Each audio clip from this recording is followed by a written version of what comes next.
दोस्तों, वेलकम है आपको जॉइन आर्मी यूट्यूब चैनल में। दोस्तों, जैसा कि आप जानते हैं, जॉइन आर्मी चैनल काफ़ी डेडिकेटेड वे में आपको तैयार कर रही है इंडियन आर्मी भर्ती के लिए। चाहे वो कोई भी ट्रेड हो, नर्सिंग असिस्टेंट हो, जीडी हो, क्लर्क हो या फिर वेटनरी और फार्मा, ये सारे ट्रेडों के लिए स्पेसिफिक जॉइन आर्मी चैनल काफ़ी डेडिकेटेड वे में तैयारी करवा रही है।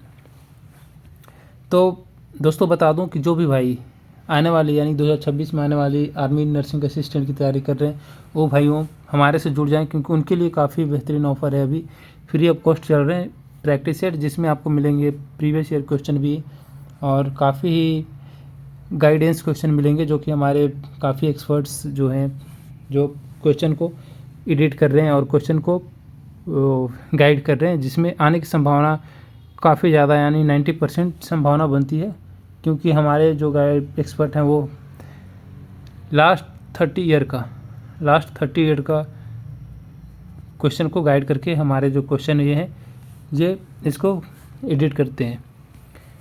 तो बता दूं कि जो ही भाइयों आर्मी नर्सिंग असिस्टेंट की तैयारी कर रहे हैं, उनके लिए बेस्ट ऑफ़र है। अभी हमारे चैनल से जुड़कर अपनी तैयारी को बूस्टअप कर सकते हैं और अपनी सफलता की राह को चुन सकते हैं।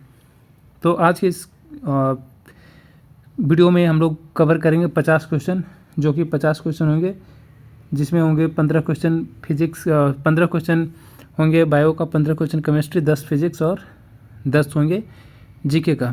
तो ये सारे क्वेश्चन को हम लोग अच्छी तरह से डिस्क्राइब करेंगे और उसके रिलेटेड जितने भी क्वेश्चन आते हैं उसको, आप सबको पता है कि उसके रिलेटेड जितने भी क्वेश्चन आते हैं उसको हम लोग अच्छे से डिस्क्राइब करेंगे और जानेंगे कि कौन सी क्वेश्चन आने वाली है। तो चलिए बिना लेट किए और बिना डिले किए स्टार्ट करते हैं। तो है ये बायोलॉजी का पहला क्वेश्चन। क्वेश्चन ये है कि कोशिका का आत्मघाती थैला किस अंग को कहते हैं। तो ये बताना है आपको कि कोशिका की आत्मघाती थैला किस अंग को कहते हैं। तो आप सबको पता होगा कि कोशिका की आत्मघाती थैली जो है वो लाइसोसोम को कहते हैं। आप सब अच्छे तरह से जानते हैं। तो इसके रिलेटेड ये तो हो गया, ये काफ़ी बार क्वेश्चन पूछे भी गए हैं और ये क्वेश्चन सारे में पूछे गए हैं। एनएम हो गया, जीडी हो गया, वेटनरी हो गया, और वेटनरी और एनए का तो एक ही एग्ज़ाम होते हैं, लेकिन ये एनए, जीडी और वेटनरी सब सारे क्वेश्चन, सारे पेपर में क्वेश्चन ये पूछे गए हैं, काफ़ी बार पूछे गए हैं। तो आप याद कर लेना। और इसके रिलेटेड और क्या क्वेश्चन पूछे जा सकते हैं वो मैं बता रहा हूँ। तो इसका आंसर हो गया लाइसोसोम। तो इसके रिलेटेड क्वेश्चन और क्या आ सकते हैं जो आने की संभावना है, तो हो जाएंगे कि घिसे हुए कोशिका भागों को कौन पचाता है। तो जो घिसे हुए कोशिका भाग होते हैं उसको लाइसोसोम ही पचाता है, याद रखना। इसके दोस्तों एक चीज़ मैं बता देता हूँ कि इसके रिलेटेड जितने भी क्वेश्चन हो तो प्लीज़, मैं उसको राइट डाउन नहीं करूँगा क्योंकि काफ़ी लंबी वीडियो हो जाती है, वैसे भी 1 घंटे ओवर हो जाती हैं। तो मैं उस क्वेश्चन को लिखूंगा नहीं, राइट डाउन नहीं करूंगा, जस्ट आप सुनकर अपने नोटबुक में लिख सकते हैं। और हाँ, नोटबुक में ऐड करना बहुत ज़रूरी है, नहीं तो फिर आपको दोबारा वीडियो देखना पड़ जाएगा। तो ये है, तो क्वेश्चन क्या है कि घिसे हुए कोशिका भागों को कौन पचाता है। तो लाइसोसोम ही पचाता है, और आत्मघाती के थैला भी लाइसोसोम को ही बोलते हैं। और सुसाइडल बैग भी, कभी एग्जाम में सुसाइडल बैग भी आ सकता है, ठीक है, सुसाइड बैग, तो आप याद रखना, यानी सुसाइड बैग मतलब आत्मघाती थैला। तो ये हो गया। फिर इसके रिलेटेड और क्या क्वेश्चन आ सकते हैं, तो क्वेश्चन ये आ सकते हैं कि लाइसोसोम में क्या पाया जाता है। तो लाइसोसोम में पाया जाता है डाइजेस्टिव एंजाइम्स जो होते हैं वो लाइसोसोम में पाए जाते हैं, ठीक है, डाइजेस्टिव एंजाइम्स, ठीक है, ये डाइजेस्टिव एंजाइम्स जो है वो लाइसोसोम में पाया जाता है। ये हो गया। फिर अगला क्वेश्चन देखेंगे। अगला क्वेश्चन क्या है, अगला क्वेश्चन है क्लोरोप्लास्ट के किस भाग में प्रकाश संश्लेषण होता है। जो क्लोरोप्लास्ट है उसके किस भाग में प्रकाश संश्लेषण होता है। तो आप सबको पता होना चाहिए कि क्लोरोप्लास्ट के जो है वो ग्राना नाम का एक पौधों में पाया जाता है, जिसमें क्लोरोप्लास्ट के ग्राना भाग में प्रकाश का संश्लेषण होता है, यानी कि फोटोसिंथेसिस होता है। और फोटोसिंथेसिस में कौन सी गैस प्रभावी होता है? वो CO2 होता है, याद रखना आपको, ठीक है। ये हो गया। और ग्रीन हाउस गैस भी इसी को CO2 को ही कहते हैं, ठीक है। ग्रीन हाउस गैस भी अगर पूछे तो CO2 को ग्रीन हाउस गैस बोलते हैं। तो ये हो गया आंसर।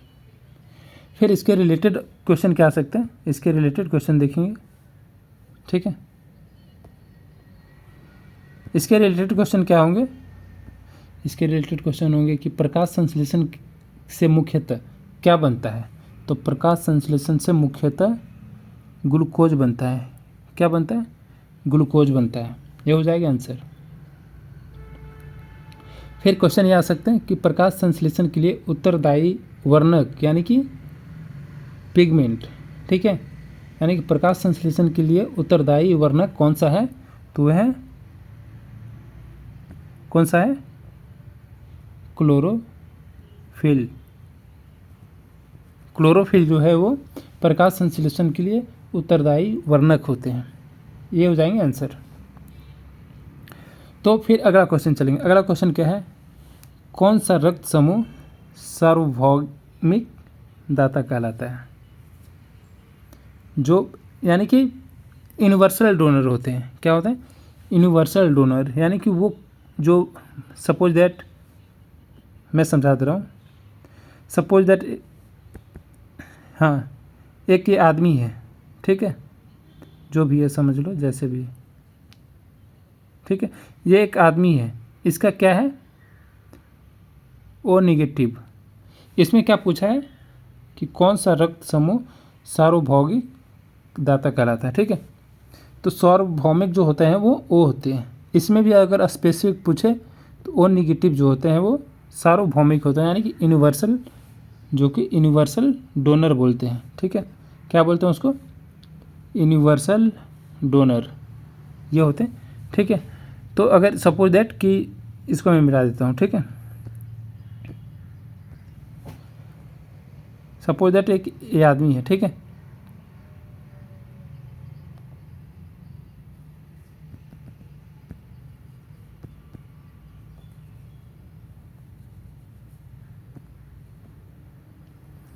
ये जो आदमी है इसका ब्लड ग्रुप क्या है?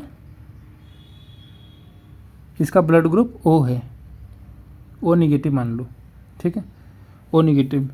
तो जो O नेगेटिव वाले ब्लड ग्रुप होते हैं ना, जैसे कि मेरा O पॉजिटिव है, O पॉजिटिव ब्लड ग्रुप है, तो मैं सबको डोनेट नहीं कर सकता हूँ, लेकिन जो O है, O नेगेटिव, वो सबको डोनेट करेगा। यानी कि चाहे वो A ब्लड ग्रुप है, चाहे B ग्रुप है, चाहे AB ब्लड ग्रुप हो, चाहे O ब्लड ग्रुप हो, ये सारे को, ये जितने भी हैं ना, ये सारे को O नेगेटिव डोनेट कर सकता है।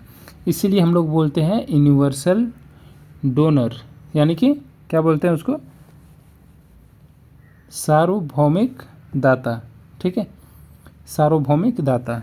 ये हो गया आंसर, ओके। तो ये होता है, तो ये हो गया आंसर।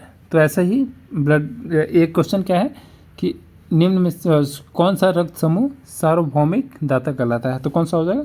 O हो जाएगा। अगर इसमें भी स्पेसिफिक पूछे, अगर O दिया हो, O suppose that O positive दिया हो, O नेगेटिव दिया है, तो क्या हो जाएगा उसमें? सार्वभौमिक O नेगेटिव हो जाएगा, सार्वभौमिक, ठीक है। ये हो जाएगा आंसर। तो इसके रिलेटेड और क्या क्वेश्चन बन सकते हैं? इसके रिलेटेड क्वेश्चन ये बनेंगे। तो ये तो हो गया क्या? यूनिवर्सल डोनर हो गया, ठीक है, यानी कि सार्वभौमिक दाता। अगर इसी के रिलेटेड क्वेश्चन पूछ दे, ये तो किसी को दे सकता है, ठीक है। अगर वैसा पूछ दे क्वेश्चन, ऐसे आ गया कि सार्वभौमिक ग्राही रक्त समूह कौन सा है? तो सार्वभौमिक ग्राही रक्त समूह AB होता है, ठीक है। AB जो है वो सार्वभौमिक ग्राही होता है, यानी कि O जो है वो ब्लड ग्रुप ये किसी से ले सकता है, मतलब सॉरी, एक किसी को दे सकता है, ठीक है, डोनर है। लेकिन ये जो है सार्वभौमिक क्या है? ग्राही है, यानी कि यूनिवर्सल रिसिपिएंट, ये किसी से ले सकता है, किसी भी ब्लड ग्रुप से ये ले सकता है, ठीक है। ये हो जाएगा आंसर।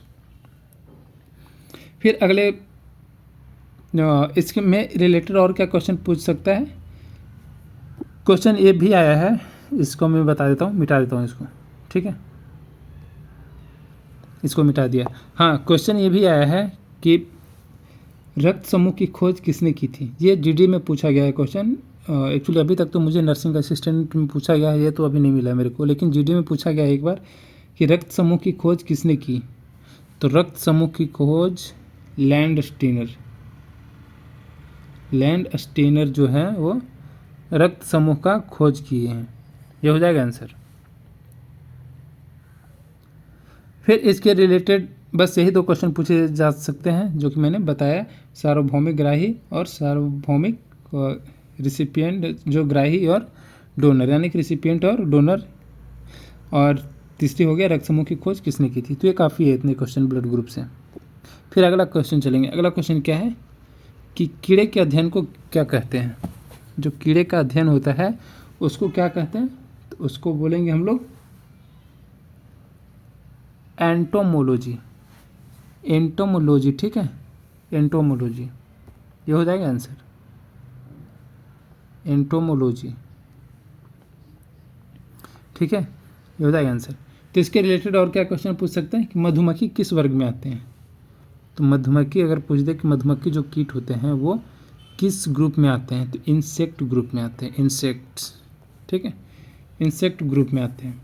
अगर इसमें और क्वेश्चन पूछ दे कि कीड़ों में कितने पैर होते हैं, यानी कि इंसेक्ट जो है उसमें कितने पैर होते हैं, तो उनमें 6 पैर होते हैं। जितने भी 6 पैर वाले हैं इंसेक्ट, जो वो इंसेक्ट्स बोले जाएंगे, यानी कि कीड़ों की कैटेगरी में आते हैं, ठीक है। तो जो मधुमक्खी भी होता है वो इंसेक्ट की कैटेगरी में आता है, यानी कि उसके भी 6 पैर होते हैं। ये हो जाएगा आंसर। तो ऐसे क्वेश्चन पूछे गया है, इसको आप मजाक मत लेना, ठीक है। ये हो गया। फिर अगला क्वेश्चन इससे रिलेटेड और क्या पूछे जा सकते हैं, इसके पूछे जा कीड़ों में कितने पैर होते हैं, ये तो पूछ हो गया इंसेक्ट से, बस इतना ही आ सकते हैं, ठीक है। फिर अगला क्वेश्चन देखेंगे। अगला क्वेश्चन क्या है, चीनी को एल्कोहल में बदलने की प्रक्रिया को क्या कहते हैं। तो जो चीनी होती है, शुगर होते हैं, उसको एल्कोहल में बदलने की प्रक्रिया को क्या कहते हैं, तो उसको बोलेंगे किण्वन। जो किण्वन होता है यानी कि फर्मेंटेशन, जो किण्वन होते हैं वो चीनी को एल्कोहल में बदलने की प्रक्रिया को कहते हैं। ये हो जाएगा आंसर। तो इसके रिलेटेड और क्या क्वेश्चन आ सकता है, इसके रिलेटेड क्वेश्चन आ सकता है कि किण्वन से क्या बनता है। तो जो किण्वन होते हैं उससे बनता है एल्कोहल एंड CO2, ठीक है, एल्कोहल और कार्बन डाइऑक्साइड बनता है। फिर क्वेश्चन ये भी आ सकता है कि किण्वन किसके द्वारा किया जाता है। किण्वन जो है वो किसके द्वारा किया जाता है, तो किया जाता है, यहाँ पे लिख देता हूँ, जो किण्वन होता है वो ईस्ट के द्वारा किया जाता है, ईस्ट, ठीक है। ये एक टाइप का फंगल है, यानी कि फंगस है, ठीक है। ये हो गया जो फंगस है, 1 टाइप्स ऑफ फंगस है ईस्ट। तो ये हो गए आंसर। तो बस इतना ही। फिर अगले क्वेश्चन देखते हैं। अगला क्वेश्चन क्या है, मानव त्वचा की सबसे बाहरी परत कौन सी है। जो मानव शरीर की सबसे बाहरी परत है वो है एपिडर्मिस, ठीक है, एपिडर्मिस, जो कि ये सबसे बाहरी परत है। तो ये हो जाएगा आंसर, एपिडर्मिस। इसके रिलेटेड और क्या क्वेश्चन आ सकते हैं, इसके रिलेटेड आ सकते हैं कि त्वचा के रंग के लिए जिम्मेदार वर्णक कौन सा है। तो आप सबको पता होना चाहिए कि जो मेलानिन है वो हमारी त्वचा को कलर देती है, यानी कि जितना ही डीप, यानी कि जितने ही हमारे बॉडी में मेलानिन ज़्यादा होंगे उसका कलर उतना ही सांवला होगा, यानी कि ब्लैक होगा। तो जो साउथ अफ्रीका वाले होते हैं उनकी बॉडी में मेलानिन का क्वांटिटी काफ़ी ज़्यादा होते हैं, यानी USA सब जो होते हैं US का, तो उसमें उनके बॉडी में मेलानिन की मात्रा काफ़ी कम होती है, इसीलिए उनका जो कलर है वो वाइटिश जैसा होता है। और तो सिंपल से फंडा है कि जिसके बॉडी में जितनी मेलानिन की क्वांटिटी होंगी उसकी कलर उतना ही ज़्यादा डीप होंगी, यानी कि सांवला होगा। तो ये हो जाएगा आंसर। फिर अगला क्वेश्चन इसके रिलेटेड और क्या हो सकते हैं, क्वेश्चन ये आ सकते हैं कि त्वचा की सबसे मोटी परत कौन सी है। तो त्वचा की सबसे मोटी परत जो होती है वो होती है डर्मिस, ये हो गया सबसे ऊपरी परत, और डर्मिस जो होते हैं वो सबसे मोटी परत होती है। ठीक है, डर्मिस जो है सबसे मोटी परत होती है। तो हो गया आंसर। फिर अगला क्वेश्चन देखते हैं। अगला क्वेश्चन क्या है, इंसुलिन की कमी से कौन सी बीमारी होती है? इंसुलिन की कमी से कौन सी बीमारी होती है? तो होती है मधुमेह, यानी कि डायबिटीज़। क्यों? क्योंकि जब भी मैंने काफ़ी बार बताया हूँ कि जो इंसुलिन है वो क्या करता है, हमारे शुगर लेवल को रेगुलेट करता है, शुगर लेवल को रेगुलेट करता है। ओके, इंसुलिन कहाँ से रिलीज होता है? आप सबको पता होना चाहिए कि इंसुलिन स्रावित होता है पैंक्रियाज से। ठीक है, तो ये हो गया आंसर। तो क्वेश्चन ये है कि इंसुलिन की कमी से कौन सी बीमारी होती है? तो मधुमेह होती है। जो तो इंसुलिन क्या करता है? इंसुलिन एक हार्मोन है जो हमारी बॉडी में ब्लड शुगर को मेंटेन करके रखता है। तो अगर इंसुलिन ही कम हो जाएगी तो मधुमेह की बीमारी होने की संभावना है। संभावना क्या, हो ही जाएगी। ठीक है, इंसुलिन जैसे कम होगा तो मधुमेह की यानी कि डायबिटीज़ हमारे बॉडी में हो जाएंगे। तो ये होता है आंसर। फिर अगला इसके रिलेटेड अगर क्वेश्चन देखें तो क्या हो सकते हैं? इसके रिलेटेड क्वेश्चन हो सकते हैं, हाँ, इसके रिलेटेड क्या क्वेश्चन हो सकते हैं कि इंसुलिन किससे स्रावित होता है? तो इंसुलिन जो है वो पैंक्रियाज से स्रावित होता है। ठीक है, पैंक्रियाज से स्रावित होता है इंसुलिन। ठीक है, जो हमारी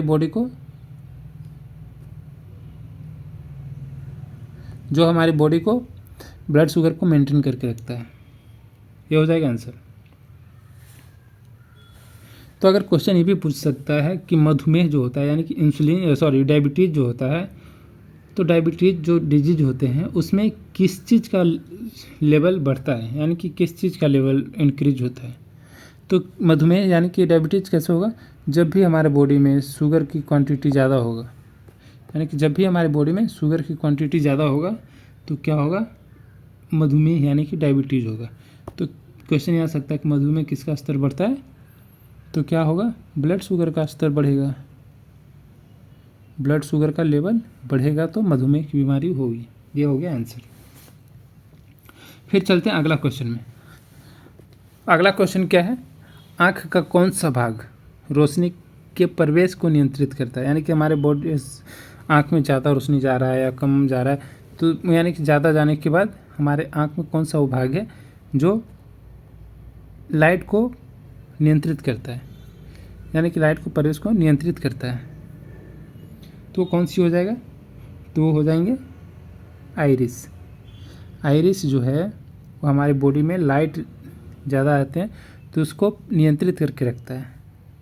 ओके, वो हो जाएगी आंसर। फिर ये हो गया आँख के रिलेटेड जितने भी क्वेश्चन है प्लीज़ याद कर लो या पढ़ लो। ठीक है, क्योंकि आँख के अगर एक भी क्वेश्चन आ जाते हैं तो थोड़ा सा कन्फ्यूजन होती है। ठीक है, क्योंकि लोग ज़्यादा पढ़ते नहीं हैं आँख के रिलेटेड जितने भी ये होते हैं। तो ये हो गया कि क्वेश्चन क्या है कि आँख का कौन सा भाग रोशनी के प्रवेश को नियंत्रित करता है? तो हो गया आइरिस। अगर क्वेश्चन ये आ गया कि जो हमारी आँख में इमेज कहाँ बनती है, यानी कि किसी चीज़ को देख रहे हैं तो उसका जो चित्र है वो कहाँ पे बनते हैं? तो वो बनते हैं रेटिना पे। रेटिना पे हमारे द्वारा जो देखी जा रही वस्तु है उसका प्रतिबिंब रेटिना पे बनती है।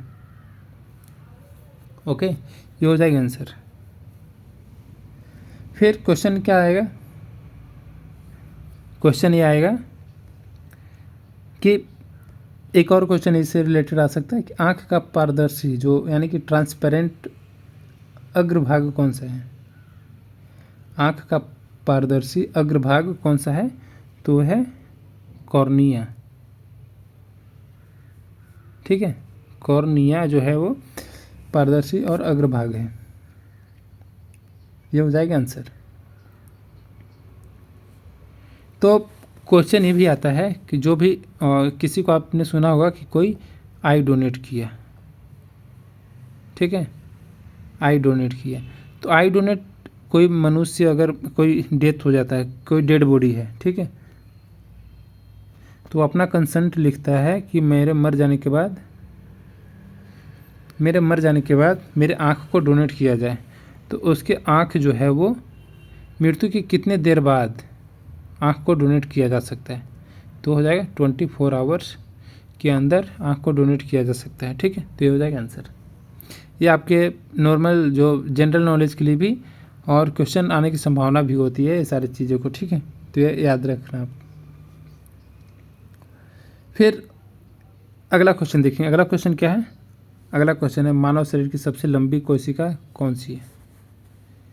मानव शरीर की सबसे लंबी कोशिका कौन सा है? तो वो हो जाएंगे तंत्रिका तंत्र, यानी कि नर्वस सेल। नर्वस सेल जो है वो हमारे शरीर की सबसे लंबी कोशिका है। ओके, ये हो जाएगा आंसर। ठीक है, तो इसके रिलेटेड और क्या क्वेश्चन आ सकते हैं? इसके रिलेटेड आ सकते हैं क्वेश्चन कि तंत्रिका कोशिका को क्या कहते हैं। तंत्रिका कोशिका जो होते हैं, जो तंत्रिका कोशिका है उसको क्या कहते हैं? तो उसको कहते हैं न्यूरॉन। क्या कहते हैं? न्यूरॉन कहते हैं। ठीक है, ये हो जाएगा आंसर। फिर क्वेश्चन ये भी आ सकता है कि न्यूरॉन का कार्य क्या है। न्यूरॉन जो है वो उसका कार्य क्या है? तो उसको कंडक्ट करना होता है, इम्पल्सेज को कंडक्ट करवाना होता है। ठीक है, जो इम्पल्स होते हैं, इम्पल्सेज जो होते हैं उसको कंडक्ट करवाना उसका कार्य है। ओके, ये हो जाएगा आंसर। फिर आगे देखेंगे, आगे क्या है?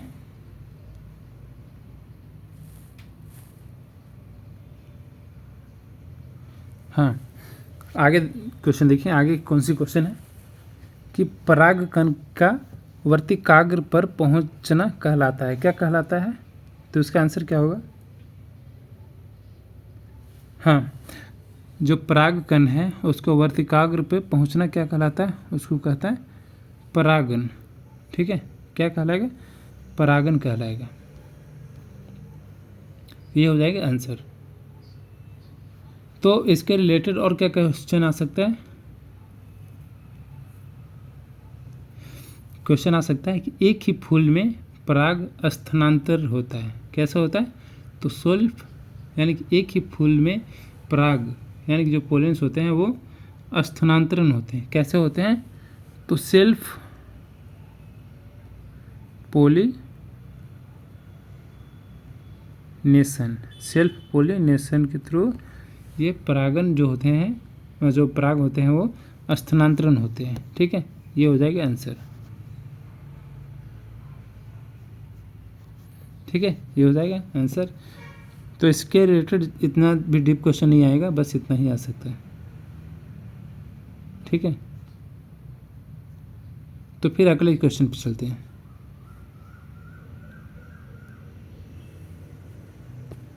अगला क्वेश्चन क्या है?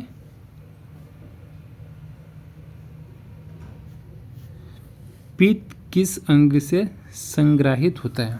जो पित्त होते हैं वो किस अंग से संग्रहित होता है? तो किस अंग से होगा? आप सबको पता होना चाहिए, काफ़ी इजी क्वेश्चन है। तो वो होता है पित्ताशय जिसको हम लोग इंग्लिश में गॉल ब्लाडर बोलते हैं। ठीक है, तो ये कहाँ पे संग्रहित? तो इसमें होता है, पित्त में। अगर क्वेश्चन ये आ गया कि जो गॉल ब्लाडर, जो पित्त होते हैं यानी कि बाइल होते हैं, जो बाइल इंग्लिश में क्या बोलते हैं? बाइल, और हिंदी में पित्त बोलते हैं। ठीक है, तो क्वेश्चन ये आ सकता है कि जो पित्त होते हैं वो कहाँ से सीक्रेट होते हैं, यानी कि कहाँ पे बनते हैं। ठीक है, तो कहाँ पे हो जाएगा? वो हो जाएगा लीवर में बनते हैं। इसका फॉर्मेशन कहाँ होता है? लीवर में। और जमा कहाँ पे होता है? गॉल ब्लाडर में। ठीक है, ये हो जाएगा। तो क्वेश्चन ये भी आ सकता है कि जो जमा तो हो जाएगा कहाँ? गॉल ब्लाडर में, पित्ताशय में। बनेगा लीवर में। तो ये किस ट्यूब के थ्रू आता है? ट्यूब का नाम बताओ या नली का नाम बताओ, कौन सी ट्यूब के थ्रू आता है? तो ये कौन सा होगा? क्वेश्चन ऐसा हो सकता है कि बन रहा है लीवर में, जमा हो रहा है गॉल ब्लाडर यानी पित्ताशय में। अब आ कैसे रहा है? तो आ रहा है बाइल डक्ट होता है, एक डक्ट होता है, यानी कि उसको क्या बोलते हैं, बाइल डक्ट, इसी के थ्रू बनता है, सॉरी इसी के थ्रू आकर जमा होता है। ठीक है, ये हो जाएगा आंसर। फिर अगला क्वेश्चन देखेंगे।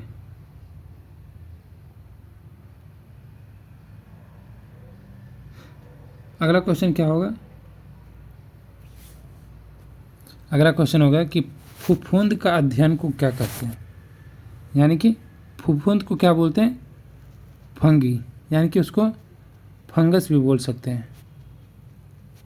ठीक है, फंगल या फिर फंगल भी बोलते हैं, फंगल, फंगस या फंगी, ठीक है, ये बोलते हैं, या फफूंद हिंदी में बोलते हैं इसको। ठीक है, ये हो जाएगा आंसर, सॉरी ये हो जाएगा मतलब फंगल को बोलते हैं, ये समझ लो आप। तो क्वेश्चन ये आ सकते हैं कि जो फफूंद होते हैं, फफूंद को अध्ययन को क्या कह लेते हैं, तो फफूंद के अध्ययन को कहलाते हैं माइकोलॉजी, यानी कि माइको, माइको किसको बोलेंगे, फंगल को बोलेंगे, और लॉजी यानी कि प्लस, यहाँ मिटा के लिख देता हूँ आपको इजी पड़ेगा, माइको प्लस लॉजी। ठीक है, माइको मतलब क्या होता है, माइको मतलब फंगल हुआ, लॉजी मतलब क्या होगा, स्टडी, यानी कि जो फंगल का स्टडी को बोलते हैं, फंगल का स्टडी को बोलते हैं माइकोलॉजी, यानी कि माइकोलॉजी। ठीक है, ये हो जाएगा आंसर। तो फफूंद के अध्ययन को क्या कहते हैं, माइकोलॉजी। Okay, mycology. फिर इसके रिलेटेड और क्वेश्चन आ सकते हैं कि जो, ये तो हो गया फफूंद का, अगर पूछ दे क्वेश्चन कि टीबी के अध्ययन को क्या करेंगे, तो उसको बोलते हैं माइको बैक्टीरियोलॉजी, बैक्टीरियोलॉजी। ठीक है, ये हो जाएगा आंसर, माइको बैक्टीरियोलॉजी। ठीक है,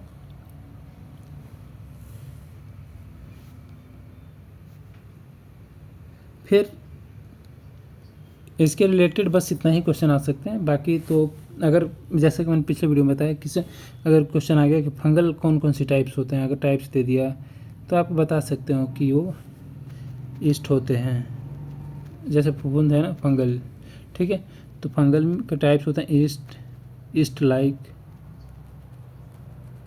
ईस्ट लाइक और मोल्ड और डाइमोर्फिक। लेकिन इतना डीप नहीं पूछेगा, लेकिन फिर भी आप अपना जनरल नॉलेज को इन्हेंस करने के लिए आप ये कर सकते हो। ठीक है, ये हो जाएगा आंसर। ठीक है, फिर अगला क्वेश्चन चलेंगे। अगला क्वेश्चन क्या है, जड़ों का मुख्य कार्य क्या है। जड़ों का मुख्य कार्य होता है जल का अवशोषण करना। ठीक है, जड़ों का मुख्य कार्य होता है क्या, जल को अवशोषण करना, ये हो जाएगा जड़ों का मुख्य कार्य। अगर क्वेश्चन ये आ गया, सपोज दैट ये है, ठीक है, क्वेश्चन ये आ गया कि पौधों में जाइलम और फ्लोएम का क्या कार्य है, पौधों में जाइलम और फ्लोएम का क्या कार्य है। तो मैंने पहले भी बताया हूँ कि जो पौधों में होते हैं, पौधों में जाइलम और फ्लोएम का कार्य क्या होता है। जाइलम जो होते हैं वो वाटर प्लस मिनरल्स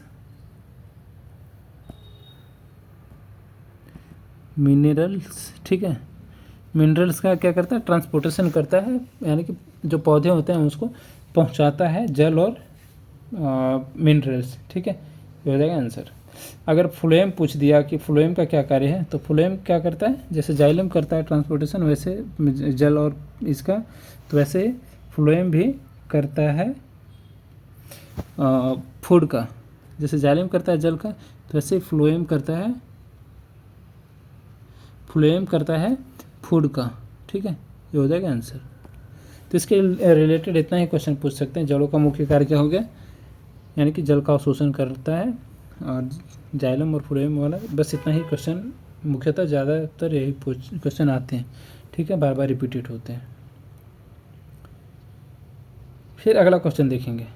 अगला क्वेश्चन क्या है, मनुष्य की वृद्धि में, इसको थोड़ा सा मिनिमाइज कर, हाँ, मनुष्य के वृद्धि को कौन सा हार्मोन नियंत्रित करता है?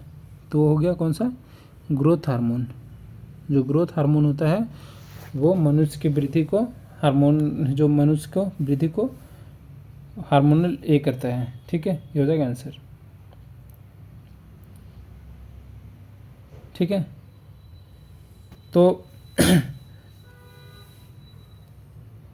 अगर इसके रिलेटेड अगर क्वेश्चन आए, अगर पूछेगा कि ग्रोथ हार्मोन, या फिर क्वेश्चन आ गया कि ग्रोथ हार्मोन का मनुष्य का यानी कि ह्यूमन बॉडी में क्या कार्य है, तो क्या हो जाएगा, ये क्या करता है, मनुष्य को ग्रोथ यानी कि बॉडी को ग्रोथ को मेंटेन करता है, यानी कि उसके एज के अकॉर्डिंग उसको मेंटेन करके रखता है। जैसे ही अगर एज ज़्यादा हो रहा है तो उसकी जो ग्रोथ है उसको ज़्यादा करना है, उसके BMI को मेंटेन करना होता है, जो बेसल मेटाबॉलिक रेट है, इंडेक्स है, उसको क्या करता है, मेंटेन करके रखता है। तो ये सारे काम है इसका। ठीक है, ये हो गया।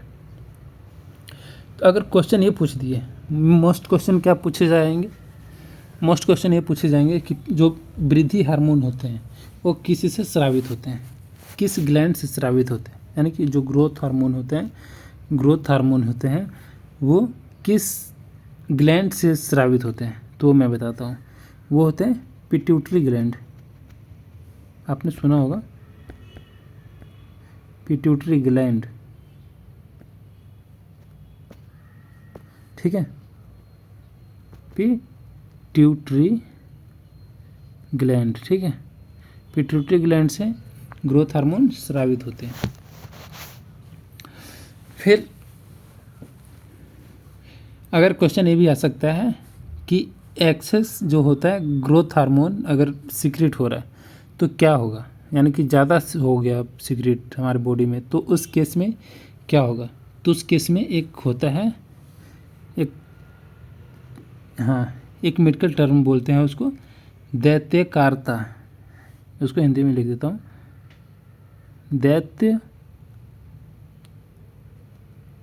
दैत्यकारिता। ये हो गया। ठीक है, ये हो गया। तो इसी के उसको इंग्लिश में क्या बोलते हैं, उसको इंग्लिश में बोलते हैं गिगांटिज्म। ठीक है, गिगांटिज्म, ये हो गया इंग्लिश। तो ज़्यादा अगर ग्रोथ हार्मोन रिलीज हो रहा है, सीक्रेट हो रहा है, तो इस केस में इसको ये बोलेंगे। ठीक है, फिर अगला देखेंगे, अगला क्वेश्चन क्या होगा। अगला क्वेश्चन है, शरीर में रसायनों का विषकरण कौन सा अंग करता है। काफ़ी इंपॉर्टेंट क्वेश्चन है, काफ़ी बार क्वेश्चन पूछे भी गए हैं, सारे पेपर में पूछे जाते हैं, नर्सिंग, वेटनरी, फार्मा। ठीक है, ये सारे क्वेश्चन में पूछे जाते हैं और इवन GD में भी पूछा गया है। तो क्या है, शरीर में रसायनों का विषकरण कौन सा अंग करता है।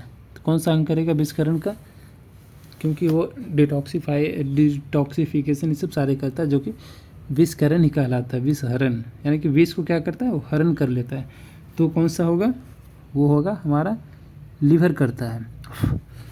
लीवर को याद करके आपको एक चीज़ याद हो रहा होगा, कल आज ही मैंने बताया हूँ, आज या कल बताया था कि लीवर जो है वो हमारी बॉडी, हाँ कल का बताया था कि लीवर हमारी बॉडी का सबसे बड़ा ग्लैंड है। ठीक है, जब मैं स्किन के बारे में बता रहा था कि स्किन हमारे सबसे बॉडी का क्या है, सबसे बड़ा अंग है, तो उसी टाइम बताया था कि लीवर जो है वो हमारी बॉडी का सबसे बड़ा ग्लैंड है। तो क्वेश्चन क्या है, शरीर में रसायनों का विसरण का कौन सा अंग रिस्पॉन्सिबल है, वो है यकृत यानी कि लीवर। ठीक है, ये हो जाएगा आंसर। और लीवर से ही बाइल जूस का सीक्रेट होता है, बाइल जूस का, और बाइल डक्ट के थ्रू जाकर वो गॉल ब्लाडर में जाकर स्टोर हो जाता है, जैसा कि मैंने अभी 5 मिनट पहले बताया। ये हो जाएगा आंसर।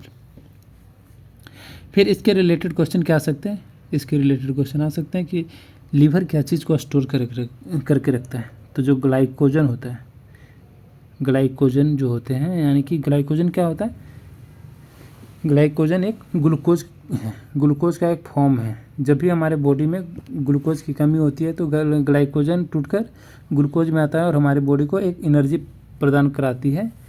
ठीक है, तो ये रेयर केस में होते हैं जब हमारी बॉडी को ग्लूकोज इंटेक नहीं हो रही है और काफ़ी लॉन्ग टाइम से किसी वर्क के लिए यानी कि किसी काम के लिए बंधा हुआ है या फिर कोई काम कर रहा हो, उसमें काफ़ी ज़्यादा एक्सेस ग्लूकोज की ज़रूरी है।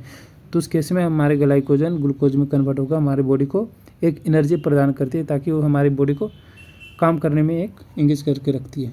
ठीक है, तो ये हो जाएगा आंसर। तो इसलिए बोलते हैं कि जब भी आप आर्मी नर्सिंग असिस्टेंट के फिजिकल दे रहे हो तो आप ग्लूकोज या फिर चॉकलेट सब लेकर ज़रूर जाना और ग्लूकोज का आपको काफ़ी ज़्यादा पीना है, क्योंकि हमारे जब भी हम लोग नर्सिंग की फ़िज़िकल के लिए तैयारी करते हैं या फिर फाइनल एग्ज़ाम में जाते हैं, फिजिकल दे रहे होते हैं, तो वहाँ पे हमारी बॉडी को ग्लूकोज की ज़्यादा ज़रूरी होती है, जिसके कारण हमें एक स्टेमिना मिल सके और हम अपने रनिंग को बूस्ट कर सकते हैं कुछ सेकंड के लिए। मतलब आप अगर ग्लूकोज ये सब ले रहे हो या फिर चॉकलेट ले रहे हो, जिसमें आप डेयरी मिल्क ले लो, चॉकलेट काफ़ी बेस्ट है आपको रनिंग के लिए। मैंने सारे कैंडिडेट को रिकमेंड करता हूँ कि जब भी कोई भी, चाहे कोई भी फिजिकल हो गया, पुलिस हो, डिफेंस हो या जो भी चीज़ें की फिजिकल हो रही है, उसमें आप चॉकलेट खाकर जाना। आधे घंटे पहले आप एक 40 रुपीज़ की जो चॉकलेट आती हैं वो, या फिर 80 रुपये की जो चॉकलेट आती हैं, 80 रुपये की चॉकलेट ले लो आप, और रनिंग से पहले 30 मिनट पहले आप खा लो। आपको काफ़ी बूस्टअप मिलेगी, आपको काफ़ी एनर्जी मिलेगी। ठीक है, तो ये चीज़ें हैं। तो चलो, और बाकी चीज़ें मैं बाद में बताऊंगा, बाकी इधर हम लोग डिस्कस करते हैं। तो इधर क्या है, शरीर में रसायनों के बीच शरीर को कौन सा अंग रिस्पॉन्सिबल होता है। ठीक है, कौन सा डिटॉक्सिफाई करता है हमारे बॉडी को, जितने भी विष है। तो हो जाएगा यकृत यानी कि लिवर। मैंने लिवर से बताया रिलेटेड क्वेश्चन कि लिवर क्या चीज़ को स्टोर करके रखता है, तो ग्लाइकोजन को स्टोर करके रखता है। तो ये है। फिर क्वेश्चन ये भी आ सकता है कि largest gland in our body, which gland is largest in our body. तो शरीर की सबसे बड़ी ग्रंथि कौन सा है, वो है लीवर। तो सारी चीज़ें आप सबको पता होगा, और जो हमारे वीडियो को देख रहे हैं उनको तो पता ही होगा, क्योंकि मैंने काफ़ी बार बता चुका हूँ। वो कभी मिस नहीं करेंगे, हमारे जो व्यूवर हैं वो कभी मिस नहीं करेंगे, सारे क्वेश्चन को तुरंत टिक आउट करेंगे और मार्क्स लेंगे। फिर अगला क्वेश्चन क्या है कि धातुओं में ऊष्मा का संचरण होता है, कैसे होता है, यानी कि धातुओं में ऊष्मा का संचरण होता है, कैसे धातु में होता है। तो जो मुक्त इलेक्ट्रॉन होते हैं, यानी कि जिनके पास फ्री इलेक्ट्रॉन है, वो उसमें उन धातुओं में ऊष्मा का संचरण होता है। ठीक है, ये हो जाएगा आंसर। अगर इसके रिलेटेड क्वेश्चन आप पूछे तो क्या हो सकता है, सबसे अच्छा चालक कौन सा है, यानी कि इलेक्ट्रिसिटी और हीट का सबसे अच्छा कंडक्टर यानी कि अच्छा चालक कौन सा है, वो है सिल्वर। ठीक है, सिल्वर के बाद कौन सा है, तांबा यानी कि कॉपर। ठीक है, ये हो गए। तो ये क्वेश्चन आ सकते हैं। फिर क्वेश्चन ये भी आ सकते हैं कि रोधक जो होते हैं, यानी कि इंसुलेटर होते हैं, रोधक उपयोग होते हैं, किस लिए उपयोग होते हैं। तो रोधक जो होते हैं वो उपयोग जो होते हैं, रोधक यानी कि इंसुलेटर। ठीक है, तो इंसुलेटर क्यों यूज करते हैं, यानी कि इंसुलेटर यूज करते हैं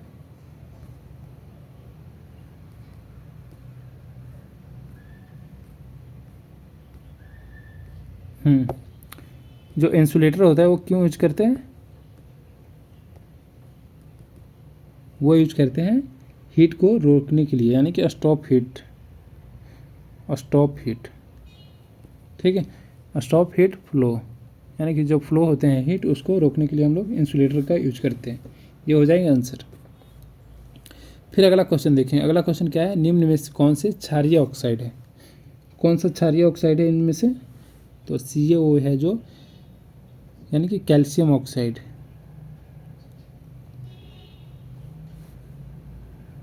कैल्शियम ऑक्साइड इसको क्या बोलते हैं, क्विक लाइम भी बोलते हैं। ठीक है, क्या बोलते हैं उसको, क्विक लाइम भी। जो CaO है उसको क्विक लाइम भी बोलते हैं। ठीक है, क्विक लाइम। ठीक है, तो इसका क्या है आंसर, क्या होगा, निम्न में से कौन सा क्षारीय ऑक्साइड है? तो CaO जो है वो क्षारीय ऑक्साइड, उसको फुल फॉर्म क्या होगा? Calcium oxide. ओके, जिसका रासायनिक नेम है। ओके, ये हो जाएगा आंसर। फिर क्वेश्चन ये आ सकते हैं, इसके रिलेटेड क्वेश्चन ये आ सकते हैं। इसके रिलेटेड क्वेश्चन क्या आ सकते हैं कि जो क्षारीय ऑक्साइड अवक्रिया करता है, किससे अवक्रिया करेगा? तो एसिड से करेगा। क्यों? क्योंकि ये क्षारीय है, यानी कि बेस है। ठीक है, बेस है। तो जब भी आपको मैंने बार बार बताता हूँ कि जब भी हो, यानी कि वो एसिड और बेस ही रिएक्शन करेंगे। ठीक है, जो रिएक्ट करते हैं वो एसिड ही और बेस ही रिएक्ट करेंगे। एसिड और एसिड कभी रिएक्ट नहीं करेंगे, या फिर बेस और बेस कभी रिएक्शन नहीं करेंगे। ठीक है, बेस और बेस कभी रिएक्शन नहीं करते, ये याद रखना आप। तो जब भी क्षारीय ऑक्साइड है तो किससे करेगा? CaO, क्योंकि ये एसिड से रिएक्शन करेगा। तो ये आंसर यही है। क्वेश्चन क्या है कि क्षारीय ऑक्साइड अभिक्रिया करेगा किससे? तो एसिड से करेगा। ठीक है, ये हो जाएगा आंसर। फिर दूसरा क्वेश्चन और क्या पूछ सकता है कि क्षारीय ऑक्साइड का उदाहरण क्या है? तो अगर क्षारीय ऑक्साइड का और उदाहरण दे तो Na2O जो होता है सोडियम ऑक्साइड, सोडियम ऑक्साइड। ठीक है, सोडियम ऑक्साइड जो है वो क्या है? एक क्षारीय ऑक्साइड है, ये भी क्षारीय ऑक्साइड है। ठीक है, और CaO कैल्शियम ऑक्साइड भी एक क्षारीय ऑक्साइड है। तो हो जाएगा आंसर। तो अगला क्वेश्चन देखेंगे। अगला क्वेश्चन क्या? परमाणु का आकार किस पर निर्भर करता है? किसी भी एटॉमिक साइज किस पर डिपेंड करेगा, ये बताना है। तो किस पर डिपेंड करेगा? वो करेगा इलेक्ट्रॉनिक आवरण। जो भी इलेक्ट्रॉनिक आवरण होते हैं उस पर डिपेंड करेगा परमाणु का आकार। ये हो जाएगा आंसर। तो इसके रिलेटेड और क्या क्वेश्चन आ सकते हैं? इसके रिलेटेड क्वेश्चन आ सकते हैं कि समूह में नीचे जाने पर आकार क्या होता है? समूह में जो भी एटॉमिक साइज होते हैं, ये होता है पीरियोडिक टेबल, उसमें समूह में नीचे जाने पर आकार बढ़ता है। ठीक है, तो क्वेश्चन क्या है? अगर क्वेश्चन आ जाएगा कि more shell, less proton, less electron, smaller nucleus, तो इसमें आंसर क्या होगा? मोर सेल, यानी कि अधिक कक्षाएँ होगी। ठीक है, अधिक कक्षाएँ होगी। हालांकि ये पूछेगा नहीं, थोड़ा सा डीप जैसा हो जाएगा आप लोगों के लिए, यानी कि इन्हें क्वेश्चन के लिए काफ़ी डीप हो जाएगा, तो ये मिस आउट कर दो आप। ठीक है, क्वेश्चन ये याद कर लो कि परमाणु क्रमांक बराबर होते हैं किसके? तो प्रोटॉन के बराबर होते हैं परमाणु क्रमांक। ठीक है, मैंने काफ़ी बार बता चुका हूँ कि प्रोटॉन के बराबर होते हैं कौन सा? परमाणु क्रमांक होते हैं। ये आंसर याद रखना। फिर अगला क्वेश्चन देखेंगे। अगला क्वेश्चन क्या है? अगला क्वेश्चन ये है कि अम्लीय विलयन का सांद्रता बढ़ाने पर pH क्या होगा? जो अम्लीय विलयन है उसकी सांद्रता बढ़ाने पर pH क्या होगा? तो आप सबको बताना है। काफ़ी बार क्वेश्चन पूछे गए हैं और इसमें पूछने की कोई ज़रूरी भी नहीं है, क्योंकि ये ऑटोमेटिक बता रहा है कि अम्लीय विलयन यानी कि एसिडिक जो कंसंट्रेशन है कि सांद्रता बढ़ाने पर pH क्या होगा? यानी कि घट जाएगा। जैसे जैसे वो अम्लीय बढ़ रहा है, यानी कि यहाँ पे 4 pH है तो यहाँ पे 3 हो गया, यहाँ पे 2 हो गया, यहाँ पे 1 होगा, तो उसका pH क्या हो? pH पे क्या प्रभाव पड़ेगा? तो वो घटेगा ही, यानी कि जो 1 की ओर जा रहा है, तो जितना ज़्यादा pH रहेगा उतना ही, जैसे ज़्यादा होगा 7 से अधिक होगा तो क्षारीय हो जाएगा, 7 होगा तो न्यूट्रल हो जाएगा, और 7 से नीचे होगा 6, 5, 4, 3, 2, 1, तो ये क्या हो जाएगा? एसिडिक हो जाएगा। ठीक है, ये हो जाएगा आंसर। ठीक है, तो इसके रिलेटेड क्वेश्चन क्या आ सकते हैं? इसके रिलेटेड तो वही pH ग्रेटर देन 7 मीन्स क्या होगा, यही सब आ सकते हैं। तो ये सब आप सबको पता है। फिर अगला क्वेश्चन चलेंगे। अगला क्वेश्चन क्या है? निम्न में से कौन सहसंयोजक यौगिक है, यानी कि कोवैलेंट कंपाउंड इनमें से कौन सा है, वो देखेंगे हम लोग। तो ये शायद पहली बार क्वेश्चन आप लोग कर रहे होंगे। तो जो H2O जो है वो कोवैलेंट यानी कि सहसंयोजक यौगिक है, यानी कि कंपाउंड है। ठीक है, ये होता है। तो मैंने पहले भी बताया हूँ आपको कि सहसंयोजक के बारे में और धातु के बारे में मैंने बताया था। तो क्वेश्चन क्या है इसमें से? निम्न में से कौन सा सहसंयोजक यौगिक है? तो वो है H2O, यानी कि जल, वाटर को क्या बोलते हैं, H2O। ठीक है, तो क्वेश्चन क्या आ सकता है इसके अल्टरनेट कि सहसंयोजक बंध बनाते हैं, यानी सहसंयोजक बंधन कौन बनाता है, तो बनाता है अधातु। ठीक है, तो ये क्या है, अधातु है, क्या है, H2O अधातु है, बाकी सब क्या है, धातु है। इसीलिए सहसंयोजक धातु, जो सहसंयोजक जो यौगिक होते हैं वो सिर्फ अधातु बनाते हैं, यानी कि नॉन मेटल बनाते हैं। ठीक है, नॉन मेटल जितने भी हैं वो सहसंयोजक बंधक बनाते हैं, याद रखना आप। अगर क्वेश्चन ये पूछ दिया कि सहसंयोजक अणु जो है उसका उदाहरण क्या है, तो सहसंयोजक अणु का उदाहरण क्या होता है, कार्बन डाइऑक्साइड CO2। ठीक है, ये हो जाएगा आंसर। फिर अगला क्वेश्चन देखें, अगला क्वेश्चन क्या, आवर्त सारणी में आवर्त दर्शाए जाते हैं, कैसे दर्शाए जाते हैं, क्वेश्चन क्या है, आवर्त सारणी में आवर्त दर्शाते हैं, कैसे दर्शाते हैं वो बताना है। तो दर्शाते हैं इलेक्ट्रॉनिक कक्षाएं को दर्शाते हैं, यानी कि जो आवर्त होते हैं, यानी कि जो पीरियोडिक टेबल में जो पीरियड्स होते हैं वो इलेक्ट्रॉनिक कक्षाएं को दर्शाते हैं, यानी कि इंडिकेट करते हैं। तो इसके रिलेटेड क्वेश्चन क्या आ सकता है, इसके रिलेटेड क्वेश्चन ये आ सकता है कि आवर्त सारणी में समूह दर्शाता है, क्या दर्शाता है, समूह। आवर्त सारणी में जो समूह होते हैं वो क्या दर्शाता है, तो वो दर्शाता है समान, थोड़ा सा पेन का इशू हो रहा है, समान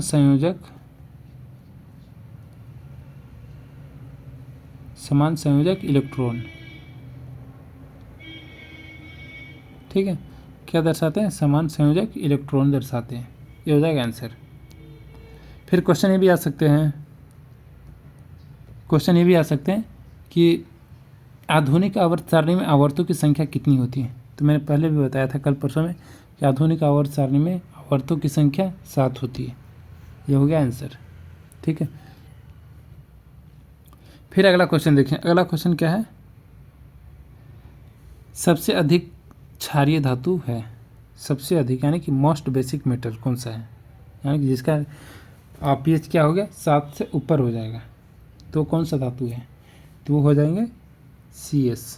ठीक है, CS धातु है वो सबसे अधिक क्षारीय धातु है। तो इसके रिलेटेड और क्वेश्चन आ सकता है कि क्षारीय धातु किस में रखी जाती है, तो आप लोग पढ़े होंगे कि जो मिट्टी की तेल होती है, मिट्टी की तेल जिसे हम लोग किरोसिन तेल भी बोलते हैं, किरोसिन ऑयल। ठीक है, जो मिट्टी का तेल है वो क्षारीय धातु उसमें रखे जाते हैं। ओके, तो याद रखना। क्वेश्चन ये आ सकता है कि क्षारीय धातु बनाती है, क्या बनाते हैं, तो क्षारीय हाइड्रोक्साइड बनाते हैं। ठीक है, क्षारीय हाइड्रोक्साइड बनाते हैं क्षारीय धातु, यही है। फिर अगला क्वेश्चन चलेंगे, अगला क्वेश्चन क्या है, pH = 7 वाला विलयन होता है, कैसा होता है, तो उदासीन होता है। इसके बारे में ज़्यादा डिस्कस नहीं करेंगे, आप सबको पता होना चाहिए। ठीक है, pH जो 7 वाला धातु होता है क्षारीय होता है, pH 7 से ज़्यादा होता है, जो ज़्यादा होता है वो बेसिक होता है, और जो कम होता है pH 7 से कम होता है, 7 से ज़्यादा हो रहा है, 7 से जो कम होता है वो एसिडिक होता है। ठीक है, तो ये सारे आंसर आप सबको पता होना चाहिए और पता भी होगा। अगला क्वेश्चन देखेंगे, निम्न में से कौन सा गैसीय अधातु है, निम्न में से कौन गैसीय अधातु है, यानी कि गैस है लेकिन अधातु है, तो कौन सा है, वो है नाइट्रोजन।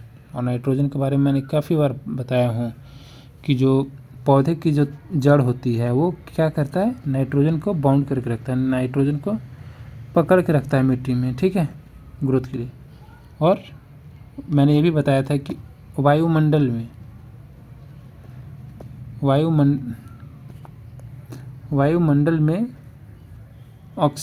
नाइट्रोजन की संख्या कितना है, वो है 78%। ठीक है, और नाइट्रोजन को यूज भी करते हैं हम लोग फर्टिलाइज़र के लिए।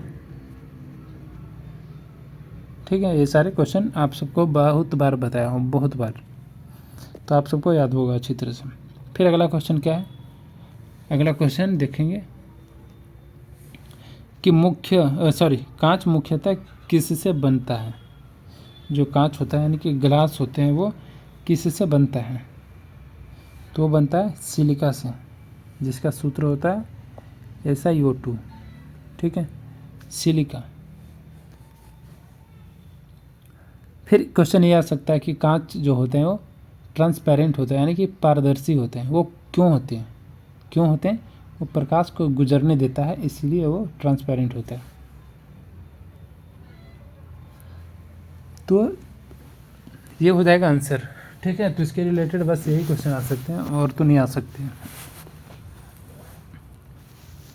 फिर अगला क्वेश्चन देखेंगे, अगला क्वेश्चन क्या है, अभिक्रिया का ताप बढ़ाने पर दर यानी कि जो उसका रिएक्शन होगा वो कैसा होगा, यानी कि जब भी किसी रिएक्शन का टेम्परेचर बढ़ा दिया तो उसका रिजल्ट क्या होगा, तो उसका रिजल्ट होगा इंक्रीज, ठीक है, उसका रेट क्या हो जाएगा, इंक्रीज हो जाएगा। तो ये हो जाएगा आंसर। तो इसके रिलेटेड क्या क्वेश्चन आ सकता है, इसके रिलेटेड आ सकता है कि अभिक्रिया दर बढ़ती है, जब अधिक तापमान होगा तो अभिक्रिया रेट क्या हो जाएगा, बढ़ जाएगा, ठीक है, यानी कि हाई टेम्परेचर में अभिक्रिया रेट बढ़ जाएगा, ठीक है, ये याद रखना। तो अगर क्वेश्चन ये भी आ सकता है, केमिस्ट्री का क्वेश्चन ये भी आ सकता है, इसको मैं मिटा देता हूँ, कि जो अभिक्रिया तेज करने वाला पदार्थ है उसको क्या कहते हैं, तो उसको कहते हैं कैटालिस्ट यानी कि उत्प्रेरक, क्या बोलते हैं, उत्प्रेरक, आपको याद होगा, ओके, उत्प्रेरक हो जाएगा आंसर। अगला क्वेश्चन देखते हैं, अगला क्वेश्चन क्या है, निम्न में से कौन अवक्षेपण अभिक्रिया है। ये काफ़ी अच्छी क्वेश्चन है कि निम्न में से कौन सा अवक्षेपण अभिक्रिया है, तो कौन सा है, वो हो जाएगा NaCl प्लस AgNO, जिसका रिजल्ट आ जाएगा क्या, AgCl प्लस NaNO3, ये हो जाएगा आपको अवक्षेपण अभिक्रिया हो जाए। तो केमिस्ट्री के जितने भी रिएक्शन है वो आपको एक बार में मैं बता दूंगा, एक दिन सिर्फ केमिस्ट्री का जब भी मैं केमिस्ट्री के जब भी मैं सेट लेकर आऊँगा उसमें आपको सारे क्वेश्चन बता दूंगा रिएक्शन से, कि कैसे रिएक्शन करते हैं और क्या बनता है, कैसे सारी चीज़ें बता दूंगा। जब केमिस्ट्री का separate model paper practice set लेकर आऊँगा उसमें मैं बता दूंगा आप सबको, ठीक है। तो ये हो गया। फिर इसके रिलेटेड क्या देखेंगे, इसके रिलेटेड क्वेश्चन देखेंगे। क्वेश्चन आ सकता है कि AgCl का सफ़ेद अवक्षेप दर्शाता है, क्या दर्शाता है, तो क्लोराइड आयन दर्शाता है। तो ये सारी चीज़ें नहीं याद है, आप याद मत करो। क्वेश्चन ये आ सकता है कि जो फिल्ट्रेशन है यानी कि निस्पंदन यानी कि इसको क्या बोलते हैं, फिल्ट्रेशन। तो एक क्वेश्चन आ सकता है कि जो फिल्ट्रेशन होता है वो किस चीज़ को अलग करता है, तो ठोस और द्रव को अलग करता है, ठीक है, ये हो जाएगा आंसर। क्वेश्चन अगला क्या है, धातु और अधातु के बीच बंध होता है, कौन सा बंध होता है, ये काफ़ी इंपॉर्टेंट क्वेश्चन है, ये आप देख लो। जो धातु और अधातु के बीच बॉन्ड होते हैं उसको आयनिक बॉन्ड बोलते हैं, ठीक है, तो ये आप याद रखना। इसके रिलेटेड क्वेश्चन क्या आ सकता है कि आयनिक यौगिक होते हैं यानी कि जो आयनिक यौगिक होते हैं उसमें क्या होता है, तो उसमें हाई मेल्टिंग पॉइंट होता है यानी कि उच्च गलनांक उसका होता है, ठीक है, ये हो जाएगा आंसर। फिर क्वेश्चन ये भी आ सकता है कि आयनिक यौगिक बिजली प्रवाहित करते हैं, तो क्या हो जाएगा उसका आंसर, मोल्टेन स्टेट यानी कि द्रवित अवस्था में बिजली को प्रभावित करते हैं, ठीक है। तो ये सारी चीज़ें कम ही उम्मीद है पूछने का, लेकिन फिर भी मैं इसके रिलेटेड क्वेश्चन बता देता हूँ, ठीक है। तो आप याद रखना, ये ज़रूरी क्वेश्चन है, बाकी मैं आगे बताता हूँ। आगे की क्वेश्चन क्या है, सबसे कम अभिक्रियाशील धातु कौन सा है, जो सबसे कम अभिक्रियाशील है, तो सबसे कम अभिक्रियाशील धातु जो है वो सोना है, सबसे काफ़ी कम रिएक्टिव है। फिर सबसे कम अभिक्रियाशील नोबेल धातु कौन सा, अगर नोबेल धातु पूछ लिया तो भी सोना होगा। सबसे कम अभिक्रियाशील नोबेल धातु जो है वो सोना है। फिर क्वेश्चन आ सकता है कि रस्टिंग और जंग लगना को बोलते हैं लोहा, ये तो इजी क्वेश्चन है। क्वेश्चन अगला क्या है, अम्लीय वर्षा में योगदान देता है, कौन योगदान देता है? आप सबको पता होना चाहिए कि SO2 यानी कि सल्फर डाइऑक्साइड जो होते हैं वो अम्लीय वर्षा में योगदान देते हैं। इसका ज़्यादा रोल होता है अम्लीय वर्षा कराने का, सल्फर डाइऑक्साइड का। फिर क्वेश्चन इसके रिलेटेड क्वेश्चन आ सकते हैं कि नाइट्रिक अम्ल वर्षा बनाने वाली गैस है, ठीक है, ओके। अगर क्वेश्चन ये भी आ सकता है कि अम्ल वर्षा बनाने वाली गैस कौन सा है, तो बोल सकते हो nitric oxide, sorry nitrogen dioxide, ठीक है, ये हो जाएगा आंसर। फिर क्वेश्चन ये आ सकता है कि अम्ल वर्षा नुकसान पहुंचाती है, किस चीज़ को नुकसान पहुंचाती है, तो प्लांट्स को नुकसान पहुंचाती है, ये हो जाएगा आंसर, ओके। फिर नेक्स्ट देखेंगे, नेक्स्ट सेक्शन जो कि हो जाएंगे फिजिक्स का। फिजिक्स का क्वेश्चन आ गया यहाँ से, धारता का SI इकाई क्या है? धारता का जो SI इकाई है वो है फैराड। मैंने कल भी बताया था, जो फैराड है वो धारता का SI इकाई है। इसके रिलेटेड क्वेश्चन क्या आ सकता है, इसके रिलेटेड क्वेश्चन आ सकता है धारता कब बढ़ेगी, तो जब प्लेट क्षेत्र बढ़ाने से धारता का क्षेत्र बढ़ेगा, ठीक है, यानी जितना भी प्लेट क्षेत्र बढ़ाएंगे उतना धारता बढ़ेगा, ये हो जाएगा आंसर, ठीक है, याद रखना। जो भी रिलेटेड क्वेश्चन है वो सारे को मैं कवर करते चल रहा हूँ, और काफ़ी टाइम भी हो गया, काफ़ी लंबा वीडियो बनने वाला है आज की, काफ़ी ही इंटरेस्टेड वीडियो होगा। जो भी भाई तैयारी कर रहे हो प्लीज़ लास्ट तक देख लें। अगला क्वेश्चन क्या है, कौन सा यंत्र विद्युत ऊर्जा को यांत्रिक ऊर्जा में बदलता है? ये भी काफ़ी क्वेश्चन आते हैं, तो इसका आंसर क्या हो जाएगा, इसका आंसर होगा मोटर जो है वो विद्युत ऊर्जा को यांत्रिक ऊर्जा में बदलता है, ठीक है, विद्युत ऊर्जा को यांत्रिक ऊर्जा में बदल रहा है वो मोटर कहलाता है। फिर क्वेश्चन आ सकता है कि विद्युत मोटर कार्य कैसे करती है, तो विद्युत मोटर जो है वो धारा का चुंबकीय प्रभाव पर काम करती है, जो धारा का जो यानी कि मैग्नेटिक इफेक्ट ऑफ करंट पे ये काम करती है, धारा का चुंबकीय प्रभाव पे कार्य करती है। फिर क्वेश्चन ये भी आ सकता है कि जनरेटर जो होता है वो किस ऊर्जा को किस ऊर्जा में बदलती है, तो वो बदलती है यांत्रिक ऊर्जा को विद्युत ऊर्जा में। ये जो मोटर है इसके जस्ट अपोजिट बदलता है जनरेटर, यानी कि मोटर चेंज कर रहा है विद्युत ऊर्जा को यांत्रिक ऊर्जा में, लेकिन जो जनरेटर है वो जनरेट करेगा यांत्रिक ऊर्जा को विद्युत ऊर्जा में, ठीक है, ये जनरेट करेगा, ये हो गया। फिर अगला क्वेश्चन चलेंगे, अगला क्वेश्चन क्या है, अगला क्वेश्चन आपको देखने को मिलेगा कि ट्रांसफार्मर किस सिद्धांत पर कार्य करता है। जो ट्रांसफार्मर है वो किस सिद्धांत पर कार्य करेगा, तो करता है प्रेरण यानी कि इंडक्शन का सिद्धांत पे कार्य करेगा, यानी कि इंडक्शन का प्रिंसिपल पे कार्य करता है, ठीक है, ये हो जाएगा आंसर। तो इसके रिलेटेड क्वेश्चन क्या आ सकते हैं, इसके रिलेटेड क्वेश्चन आ सकते हैं कि प्रेरण की खोज किसने की, तो प्रेरण की खोज फैराड ने की, ठीक है, फैराड ने प्रेरण की खोज की थी,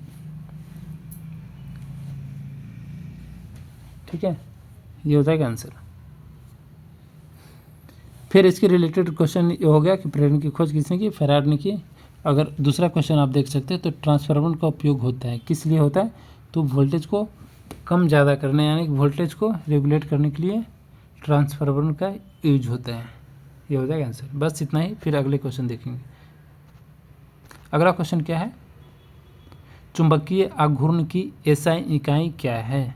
चुंबकीय आघूर्ण जो होते हैं उसका SI इकाई क्या है, इसको मैं फिक्स करता हूँ।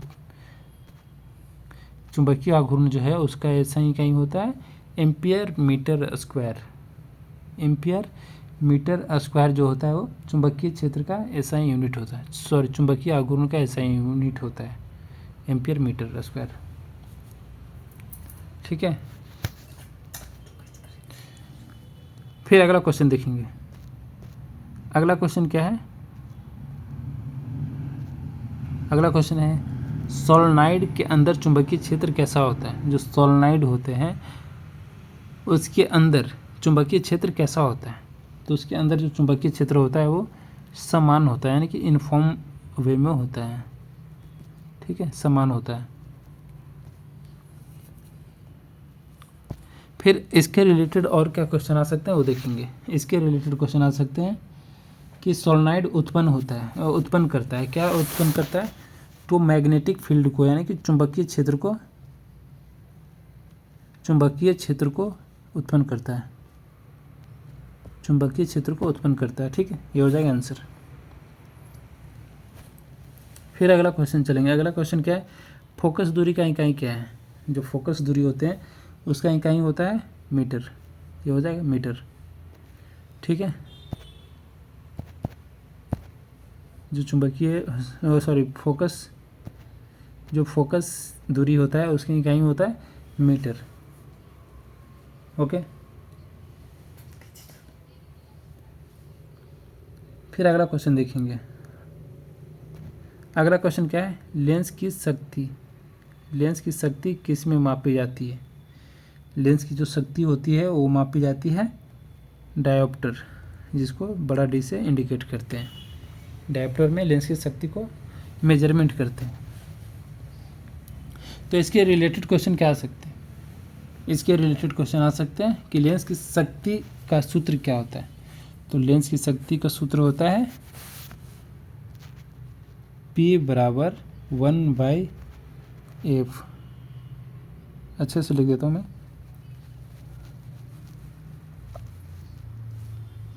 लेंस की शक्ति का सूत्र होता है P बराबर 1/f, जिसमें f होगा क्या? छोटा f होगा, मिनी f। ठीक है, ये हो जाएगा आंसर। क्वेश्चन भी आ सकता है उत्तल लेंस की शक्ति का चिन्ह क्या होता है? तो उसका शक्ति का चिन्ह क्या होगा? पॉजिटिव। ये क्वेश्चन पूछे नहीं जाएंगे, आप ये याद कर लो। लेंस की शक्ति का सूत्र क्या है? P बराबर 1/f। और लेंस की शक्ति किसमें मापी जाती है? तो वो है डायोप्टर में मापी जाती है। ठीक है, ये आंसर है। अगला क्वेश्चन देखेंगे, निकट दृष्टि दोष किससे ठीक किया जाता है? जो निकट दृष्टि दोष है वो किस लेंस से ठीक किया जाता है? तो लेंस है अवतल लेंस। ठीक है, अवतल लेंस है वो जिससे मायोपिया करेक्ट किया जाता है, यानी कि निकट दृष्टि दोष को ठीक किया जाता है। क्वेश्चन आ सकता है कि निकट दृष्टि दोष कैसे होता है? तो जो हमारा आई बॉल होता है वो लंबा हो जाता है, यानी कि नेत्र गोलक जो है वो लंबा होने से निकट दृष्टि दोष होता है। ओके, तो ये हो जाएगा आंसर। फिर अगला क्वेश्चन चलेगा। अगला क्वेश्चन क्या है? दूरदृष्टि दोष को किससे ठीक किया जाता है? यानी कि निकट दृष्टि दोष, जो अभी क्या क्वेश्चन आया था? निकट दृष्टि दोष। ठीक है, अभी क्या क्वेश्चन आ गया? दूरदृष्टि दोष। तो निकट दृष्टि दोष को अवतल लेंस से ठीक किया जाता है, तो दूरदृष्टि दोष को किससे ठीक किया जाएगा? आप सबको पता हो गया होगा कि दूरदृष्टि दोष को ठीक करेंगे, उसके लिए हम लोग उत्तल लेंस के यूज़ करेंगे। ठीक है, ये उत्तल लेंस को यूज़ करेंगे दूरदृष्टि दोष के लिए, अवतल लेंस को करेंगे निकट दृष्टि दोष के लिए। ओके, ये हो जाएगा आंसर। इसके रिलेटेड और क्या क्वेश्चन पूछ सकते हैं? इसके रिलेटेड क्वेश्चन पूछ सकते हैं कि दूरदृष्टि दोष होता है नेत्र गोलक को छोटा हो जाने से दूरदृष्टि दोष होगा, और जो निकट दृष्टि दोष होता है वो नेत्र गोलक का बड़ा हो जाने से ये होता है। तो ये हो जाएगा आंसर। फिर अगला क्वेश्चन देखेंगे। अगला क्वेश्चन क्या है? अपवर्तनांक की इकाई क्या है? अपवर्तनांक जो है वो उसकी इकाई क्या है? तो उसका इकाई क्या होता है? उसका इकाई होता है कोई नहीं। क्यों कोई नहीं होगा? क्योंकि अपवर्तनांक का इकाई जो अनुपात होता है वो प्रकाश की गति का अनुपात होता है। ठीक है, प्रकाश की गति का अनुपात होता है जो अपवर्तनांक जो होते हैं, रिफ्रैक्टिव इंडेक्स। ठीक है, तो ये हो जाएगा आंसर। तो इसके रिलेटेड क्वेश्चन क्या आ सकता है? इसके रिलेटेड क्वेश्चन आ सकता है कि अधिक अपवर्तनांक का मतलब क्या होता है? यानी कि प्रकाश का अधिक मुड़ना, यानी कि प्रकाश को अधिक मुड़ना अपवर्तनांक का मतलब होता है। ठीक है, तो ये हो जाएगा। फिर अगला क्वेश्चन देखेंगे। अगला क्वेश्चन क्या है?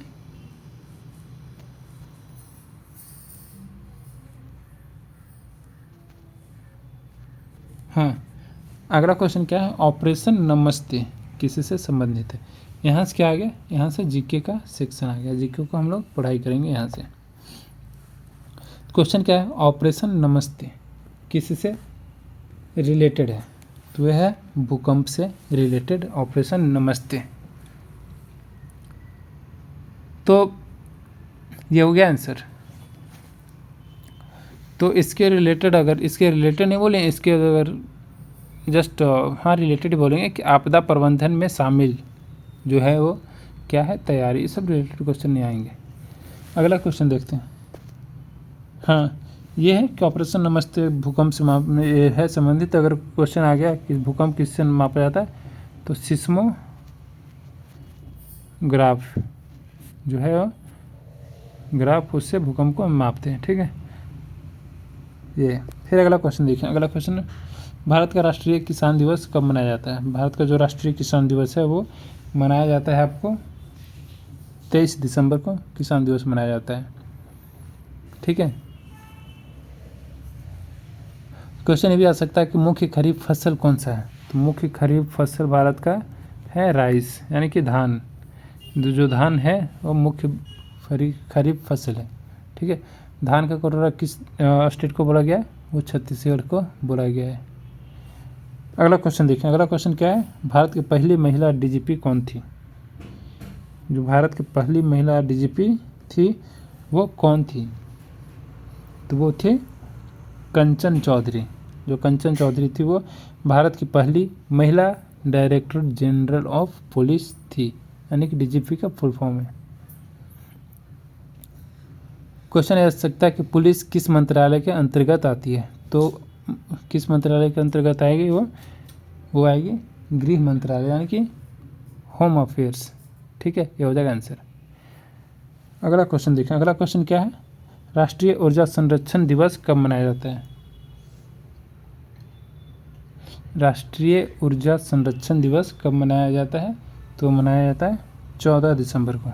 14 दिसंबर को राष्ट्रीय ऊर्जा संरक्षण यानी कि नेशनल एनर्जी कंजर्वेशन डे मनाया जाता है। ठीक है, तो इसके रिलेटेड क्वेश्चन क्या आ सकता है कि एलईडी ऊर्जा बचाता है, क्यों, क्योंकि उसमें ऊर्जा का खपत कम होता है। ठीक है, क्वेश्चन ये आ गया। क्वेश्चन ये आ सकता है कि अनवीकरणीय ऊर्जा स्रोत क्या है, तो उसमें क्या होगा, अनवीकरणीय स्रोत वो हो जाएगा कोयला। कोयला जो है वो अनवीकरणीय स्रोत है। ठीक है, जिसको नॉन रिन्यूएबल एनर्जी कहा जाता है। अगला क्वेश्चन देखें। अगला क्वेश्चन क्या है, भारत का पहला स्वदेशी विमान कौन सा है, जो कि इंडियन एयरफोर्स को पास है, आप बता सकते हैं। वो है तेजस। जो तेजस जो है फाइटर जेट इंडिया का फर्स्ट इंडिजिनस एयरक्राफ्ट है। तो क्वेश्चन इसके रिलेटेड आ सकते हैं कि तेजस संबंधित है भारतीय किससे, तो भारतीय वायुसेना से संबंधित है। और क्वेश्चन ये भी आ सकता है कि डीआरडीओ जो कार्य करता है वो किसके लिए कार्य करता है, वो रक्षा अनुसंधान यानी कि डिफेंस रिसर्च के लिए कार्य करता है, और जिसका डीआरडीओ का फुल फॉर्म क्या आता है, डिफेंस रिसर्च डेवलपमेंट ऑर्गेनाइजेशन। ठीक है, ये हो जाएगा फुल फॉर्म। अगला क्वेश्चन देखें। अगला क्वेश्चन क्या है, ऑपरेशन दोस्त किससे संबंधित है। जो ऑपरेशन दोस्त है वो किससे संबंधित है, तो ऑपरेशन दोस्त जो है वो तुर्की में भूकंप राहत जो हुई थी उसके रिलेटेड ये है। ठीक है, तो ये हो जाएगा आंसर। तो इसके रिलेटेड क्वेश्चन क्या आ सकता है, इसके रिलेटेड क्वेश्चन आ सकता है कि जो बचाव अभियान किया जाता है वो किसके द्वारा किया जाता है, तो किया जाता है एनडीआरएफ की टीम के द्वारा, जिसका फुल फॉर्म होता है नेशनल डिजास्टर रिलीफ फोर्स। ठीक है, ये हो जाएगा आंसर, जो कि ये भी होम मिनिस्ट्री के होम अफेयर्स के अंदर आती है। ठीक है, फिर अगला क्वेश्चन देखेंगे। भारत का राष्ट्रीय महिला दिवस कब मनाया जाता है। भारत में राष्ट्रीय महिला दिवस मनाई जाती है, वो कब मनाया जाता है, वो मनाया जाता है 13 फरवरी को। भारत में राष्ट्रीय महिला दिवस मनाया जाता है। ठीक है, तो इसके रिलेटेड क्वेश्चन क्या आ सकते हैं, इसके रिलेटेड क्वेश्चन आ सकता है कि महिला सशक्तिकरण का अर्थ क्या है। महिला सशक्तिकरण का अर्थ है कि इक्वल राइट्स देना, यानी कि समान अधिकार देना। महिला सशक्तिकरण का यानी कि वोमेन को एम्पावर करने का मतलब है। फिर इसके रिलेटेड क्वेश्चन आ सकता है कि भारत में पहले महिला प्रधानमंत्री कौन थी, तो वह इंदिरा गांधी थी। ये क्वेश्चन काफ़ी ये आने की संभावना है, लेकिन जीडी में क्वेश्चन आ सकते हैं। फिर अगला क्वेश्चन है, अगला क्वेश्चन क्या है, भारत की पहली महिला लेफ्टिनेंट जनरल कौन थी। जो भारत की पहली महिला लेफ्टिनेंट जनरल कौन थी, वो थी पुनीता अरोड़ा। और जो माधुरी कनिटकर हैं वो एएमसी का फर्स्ट महिला लेफ्टिनेंट जनरल है।